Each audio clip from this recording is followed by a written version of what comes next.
ರೊಟ್ಟಿ ಇದು ಅಕ್ಕಿನ ತೊಳೆದು ನಳ್ಳಲ್ಲಿ ಒಣಗಾಕ್ಬಿಟ್ಟು ಚೆನ್ನಾಗಿ ಒಣಗಾಕೋದ ಮಿಲ್ಲಲ್ಲಿ ಬೀಸ್ಬಿಟ್ಟು ಸಣ್ಣ ರವೆ ಅಷ್ಟೇ ಬೀಸ್ಬಿಟ್ಟು ನಿಮಗೆ ಎಷ್ಟು ಬೇಕು ಈ ಥರ ಇಡ್ಲಿ ಸಂಪಣ ಥರ ಕಲಿಸ್ಕೊಳ್ಳಿ.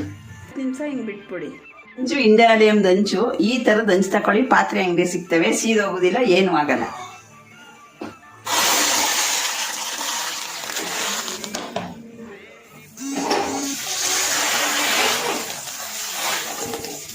ಹಂಚು ಪೂರ್ತಿ ಈ ಥರ ಎಳೀರಿ, ಏನು ರೊಟ್ಟಿ ಕಿತ್ತಾಗಲ್ಲ, ಏನೂ ಆಗೋದಿಲ್ಲ.